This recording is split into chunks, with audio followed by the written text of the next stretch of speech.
This video is going to be real. It's going to be me sharing my story on how we purchased our first rental. I do want to say as a disclaimer before we get into anything, any numbers that are shared are solely for the purpose of explaining and giving people the real behind owning a rental property. It is not to brag or boast or to seem like anything other than what it's supposed to be. It's truly for education, and I really want to help people. I want people to know what we did, how we did it, and how they can do it.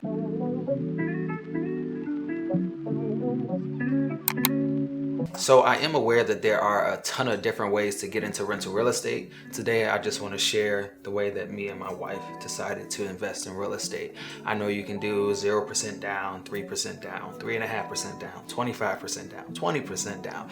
You can use private money. You can partner with somebody. You can use the BRRRR method. The way we decided to buy our first rental is probably the most traditional path of investing in real estate. We bought the property, conventional loan, 25% down. We did not want to live in the property, so we are considered your average everyday real estate investor. So I know people love the numbers, so today we're going to talk about them. It's cool to talk about, oh, I bought a rental and I got these many doors and stuff like that, but at the end of the day, people want to know, like, how much did it cost you? How much money I got to put down? Was it worth it? How much money is it actually making you? Do I even want to do this? So today we're going to talk about it. I'm going to tell you how much I paid for the property, how much money I had to put down, how much money it's made us, everything. All right, so let's get into it. The property was initially listed for $279,999, $280,000.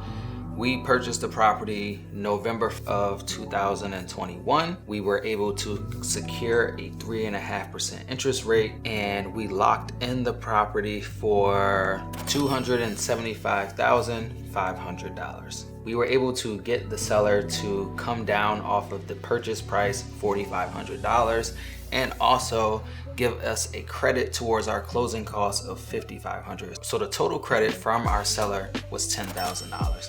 We split it up into two different ways, $4,500 off the purchase price, $5,500 towards our closing costs. So our total closing cost was around $12,400. Once we got the seller credit off of that of $5,500, that left us with a total out of pocket for closing costs of roughly $6,900. The down payment requirements when you do not live in the property are very expensive. Banks see you as more risk to them. When you actually live in a property, banks see you as less risky because they know when things go wrong, chances are you want to keep the roof over your head. So you'll figure out a way to pay your mortgage if you live in the property. So with that being said, they require you to put down 25%. I remember at one point people were telling me that the norm was 20%. As far as I know, when I was looking, I ran my credit through 4 different banks. I ended up going with Rocket Mortgage for the loan. 2 of the banks that I reached out to wanted 25%, and the other 2 banks wanted 30%. So I went with Rocket Mortgage because they had the best rate and least amount of down payment requirement. So if you do the math, 25% of $275,500 is roughly $69,000. Like I said before, I'm not discussing these numbers to brag or to boast, but to give you the real. I worked extremely hard for years to get out of debt, to get in a position where my bills were very inexpensive, and living in a very tight and cramped home. It's me, my wife, 2 children. We lived in an 1,100 square foot home for years on purpose so that we can afford to pay off our debt and be able to save money rapidly, grow our business, and be able to buy our first rental. So there was a lot that went into us being able to make that money, save that money, and put it into our first investment. So roughly $69,000 is what it cost us, plus the closing cost of $6,900, leaving us with a grand capital requirement of $77,962.68 to be exact. So right around $78,000 is what it cost us to purchase our first rental out of pocket. That includes down payment, closing costs, and any money that we had to put into the property to get it rent ready. So before we go any further and we discuss kind of what the property has given us in return, I kind of want to take a step back and discuss kind of the different options you have in regards to buying your first rental. So the first option you have is to house hack. House hacking is essentially you buying a multifamily. It could be a duplex, it could be a 3-family. You live in one of the units and the other tenants are helping you subsidize your mortgage. And in some situations, if you buy a good enough deal, they're paying for the whole mortgage and you live for free. When you house hack, you are eligible to get the least amount of down payment requirement possible. So it can save you a lot of upfront costs. So if you want to get into rental real estate investing, that is an option for you if you do not have the 25% down that is required when you don't live in a property. It is a huge difference. So for example, my down payment was 25% down because I did not live in a property and I am deemed a real estate investor, was $69,000. If you were to live in the property and house hack, you lived in one of the units and you rented out the other units, your down payment requirement on a 3.5% FHA loan would only be $96.42. So that is a significant difference of $60,000 that you do not have to save up and bring to the closing table. House hacking is one of the most common ways people get into their first rental real estate deal, and it's a great way to get your foot in the door. Just be mindful when you put down less on a property, you typically don't have much wiggle room in the cash flow that you actually receive in dollar amount from that investment. When I start discussing the actual raw dollar amount that I'm making off of the rental, a lot of that amount is tied to how much money I put down. If I put down 3% or 5%, the actual amount of money in cash that I receive every month would be significantly less. But if you are looking to reduce one of your bills, our biggest bill usually is our mortgage or our rent. And if you are in a situation where you can kind of cut that 70% or to zero, it is a great investment to get your feet wet in rental real estate. So my closing cost total was about $12,400. I kind of want to give you like a quick breakdown of what was included in that amount of money. So out of the $12,400, that included lender fees like underwriting fees and processing fees to Rocket Mortgage, legal fees to my real estate lawyer for title insurance, title lookup, and title transfer, prepaid home insurance, prepaid city taxes, and the appraisal fee for my property as well. I also had about $2,000 of additional costs that went into that grand total of $78,000 that I had to bring out of pocket to get the property ready to rent. And those costs were $500 for a home inspection, $300 for a plumbing sewer line inspection. When I purchased my primary residence, about a year after we purchased our property, we found out that we actually had clay piping, which is very old. The property was built in 1952. So clay piping was more popular back then, and we ended up having roots in the line. We got it jetted a couple times and then realized that we actually needed to pay to get the entire line dug up and replaced with standard plastic or PVC tubing that they use now on modern builds. That alone cost me about $5,500. So I learned from that experience in my primary home that every property that I purchase, whether it's a house that I live in or a rental property, to pay the extra money, $300 is not that expensive to save yourself a $5,000, $6,000, $8,000 headache in the future. $500 for a dehumidifier and roughly about $700 in cleaning supplies, fixtures, and paint to freshen up the unit and get it rent ready. Just be mindful, depending on what type of real estate market we're in, a seller's market or a buyer's market, that does determine how much negotiation power you do have. I lucked up at the time that we purchased this property. It was in November of 2021. Properties were still flying off the shelf at that time because interest rates were still 3 to 4%. And it was right before the rates had really shot up. But this particular rental property that I purchased had been on the market for 5 or 6 months before we purchased it. So I knew that they weren't getting a lot of full price offers, because if they were, they would have likely sold it. So I knew we had a little bit of wiggle room, and I shot my shot. So $10,000 was my ask, and I received, and it actually came back so quick that I may have been able to negotiate a little bit more, but I was happy getting the $10,000 off. Like I said, $5,500 was off the purchase price, $4,500 was off of the closing costs. All right, so let's move on to how much money does this property make us, because that's what we're really here for. I know y'all came for the numbers. It don't matter, you paid this for it, you bought a rental, blah, blah, blah, you got tenants in there. How much money is the daggone rental making us? So let's get into it. So actually, before we go ahead and get into the numbers, I want to kind of discuss how I knew this rental deal was a good deal in the first place, because a lot of people I think now are getting excited because there's so much talk about rental real estate and generational wealth and passing down properties to your kids and living off of passive income, that a lot of people are buying deals that aren't good deals just for the sake of saying that they own a rental property. I hear a lot of people say that the money is made in the buy, and I totally believe that. So even right now, where interest rates are more like 7 to 8% for investors, good deals still can be found. You just have to get a better purchase price. So even though your interest rate may be 8% right now, if you can get $50, $60, $70,000 off of that purchase price, you can still make sense of a deal with higher interest rates. So it is a little bit harder to find deals right now, but it's not impossible. So I use an app called the CDS Rental Calculator. It's a phenomenal app. It was actually created by a real estate YouTube creator that I do follow on here, so I will link his channel below, and I'll also link the app that he created that I think is just honestly phenomenal. So I'll kind of like do a screenshot of it and run through the numbers of how I plugged in everything to know that this deal was worth my time. So starting at the top, we have the purchase price of $275,500. Cost to make rent ready was $2,000. It includes the dehumidifier. I paid $500 for the paint and supplies and all of the other things needed to make the property rent ready. The down payment was 25%.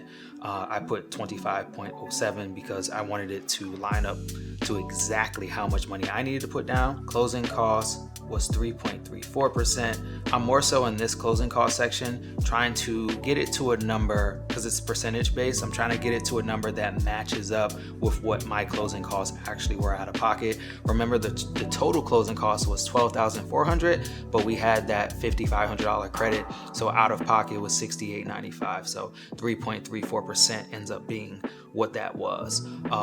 The loan, years to pay off, 30-year loan, and the rate was a 3.5. At the time when I was looking at this property 18 months ago or so, I knew in that particular area where the property was, it was reasonable that I can charge $1,500 per unit.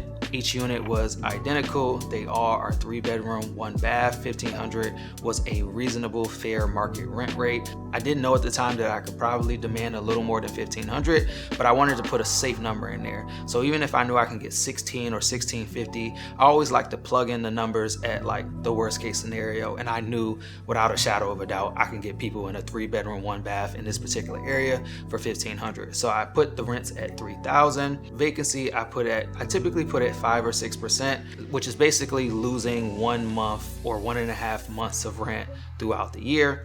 Maintenance I typically do 5%. You see the number there in the parentheses, about $1,700 in cost to do repairs throughout the year. Management, I do self-manage this property, so there are no costs there. Yearly utilities is $1,200. I do have to pay the water bill on this property, which is about $100 a month. It fluctuates anywhere from $85 to $100 a month. So worst case scenario, $1,200 a year. Additional expenses would be lawn care or snow removal. I put in $1,200. I take care of the snow myself, but I do pay someone to take care of bi-weekly cuts on the property, and that rounds out to about $1,200 a year. Insurance on the property is $1,500, and the taxes on the property are $6,240. So if you go to the bottom and you hit run numbers, it'll spit out all of the details and let you know if this is a good deal or not. So if you take a look here, it'll tell you your net operating income, which is basically how much money you net after you pay for all of your expenses minus your mortgage debt service, which would be your principal and interest. So net operating income is $22,008. The debt service, like I said, is your mortgage and interest payment, which is $11,123.67. But what's most important here is this third box, the cash on cash return. That tells you what your true cash ROI is based on the amount of money you put into the property. The total capital required for this property was roughly $78,000. From that $78,000, this property will return a cash on cash return of 13.96%. And that was being modest with the rent at $1,500. Now, is 14% a good cash on cash return. To me, it is. For others, it may not be. I know the stock market on average over the past 30 years has yielded a 8 to 9% return. So I personally would not invest in a real estate deal that did not offer me at least a 10% cash on cash return, especially if I'm going to be self-managing the property. I don't want to take on the extra responsibility of owning the property, managing the property, and taking the phone calls if I can just tuck my money away and not have to worry about anything and put it in the stock market for the same amount of money. So I ideally am going for 15%, but nothing under 10%. So when I plugged in these numbers and I saw that 14% cash on cash return, I said, okay, this is a deal that's worth my time. If you scroll down, it'll show you what your cash flow, that's the raw amount of money that you will receive from this property per year based on all of the numbers that we put in. So this number could be lower or higher. If you have no maintenance and no vacancy, this number may be $13,000 or $14,000, but it's all based on the numbers that we put in on the screen prior. Principal pay down is next, which is $39,6170. That's how much money your tenants are actually paying down your property per year. So every single year we get $4,000 richer, and it's just from owning this property. The tenants living there and paying their rent, they automatically pay down the property for you. So that's how we factor in the total return on investment, which is $14,846, which gives you a total return of 19% when you factor in the cash flow and the principal pay down. Cash flow, principal pay down, equity, and tax benefits are the main 4 reasons why people invest in rental real estate. So now that I've given you how much I paid for the property, what the down payment requirement was, what the closing cost was, how we were able to negotiate money off of the selling price, get closing cost credits, how much it costs to get the property rent ready, now is the time to tell you how much money am I actually making off of it realistically, because you can put all these numbers in a computer and a calculator, but at the end of the day, do you have people in the property? Are they good tenants? Do they treat your property with respect? Are they even paying? How much money are you actually making off of this property, Norman? So we've owned the property for 18 months, and I'll give you the real right now. So we bought the property, like I said, for $275,500. We originally ran the numbers at $1,500 per unit. Right now today, we have one tenant paying us $1,675 and the other tenant is paying us $1,625, which gives us a grand total gross rent of $3,300. So when we first purchased the property, one of the units was vacant and the other unit had a tenant in there that was living there for 4 years prior to us purchasing it. That tenant was paying $1,300, which was well under fair market rent. Like I said, fair market rent was $1,500. So we wanted to give that tenant a little bit of time. So we did not change the rent immediately, but we gave them, I believe, a 2 or 3 month notice saying that, hey, rent right now in this area, fair market rent would be $1,500. So we're just letting you know in 60 days, rent will be going up from $1,300 to $1,500. That tenant did not like that, gave us a little bit of back and forth, told us we didn't have the right to come in and change things and why are you raising rent and things of that nature. And that tenant ultimately ended up leaving 5 months after we purchased the property and did not pay their last month's rent. So we did take a loss there, and it also cost me roughly $3,000 or $4,000 to get that unit cleaned up. But this is the real, I ended up having to replace 4 out of the 5 doors in the property. I had to put new carpet in the property. I had to fix the refrigerator. I had to clean it up. They left a lot of mess, and that particular tenant had cats, I think 3 or 4 cats, and it was gross. I'll kind of put some pictures or videos in here of how they left the unit, and it was a task. It took me 4 weeks to clean up the property. I did it all myself. I painted everything. I brought my 2 sons in to kind of get the experience. They helped me repaint cabinets and take things down and fix stuff, and it was kind of like a cool experience, but it took way longer than I expected it to take, I'm not gonna lie. So after we were able to refresh that unit, we got new tenants in there at a monthly rental rate of $1,550. That was probably 13 or 14 months ago. So that tenant's lease is currently up. They let me know that they likely are going to stay, but I think they're in the process of trying to find a house or move somewhere else. So they wanted to go month to month until they figured out what they exactly wanted to do. So they are currently today paying a month to month fee of an additional $75. So they are paying me $1,625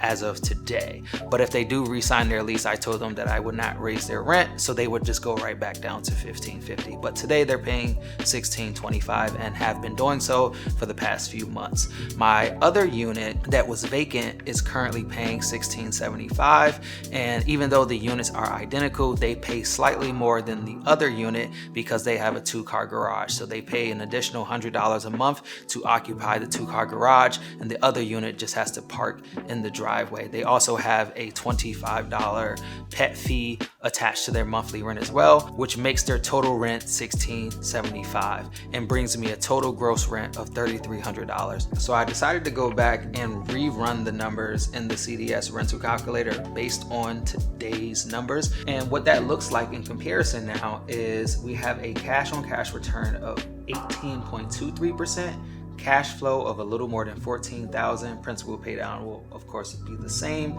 and a total return on investment of 23.32%, which is phenomenal.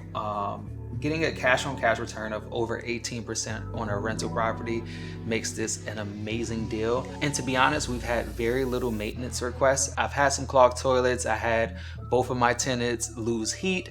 Luckily, I was able to fix some of those issues myself, but I did pay out a little more than $1,000 in miscellaneous repairs or fixtures that needed to be replaced and things of that nature. But all in all, we've had very little maintenance. So truthfully, that 18.23% cash on cash return is slightly higher because we factored in vacancy, we factored in maintenance, and we just haven't had much of that so far. So as of today, these are what the real numbers look like when they come into my bank account.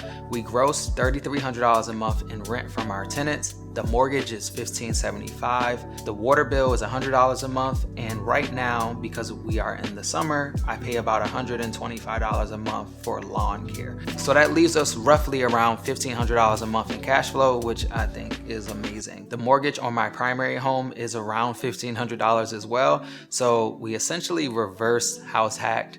Even though we don't live in our rental is paying for our primary residence. So it ended up working out pretty good. Another thing that I ended up doing with my rental property that I recommend for everybody was to build up a reserves account. I set in my mind that I wanted to have $10,000 in my rental bank account just in case a big repair happened, a water heater went out, a furnace went out, and I needed to pay $3,000, $4,000, $5,000, $6,000 to replace it. So the first year of me owning this property, so we owned it for about 19 or 20 months now, I did not pull out any of the cash flow and use it for myself or my family whatsoever. I tucked it all aside and left it in a bank account. So since I've built up that reserves account to where I actually want it to be, I no longer need to tuck money aside for vacancy, tuck money aside for maintenance. If something were to happen, I can just pull from that reserves account, and say that repair costs me $500. The account will drop from $10,000 to $9,500, and then the next month I will replenish that $500 to get us back to $10,000,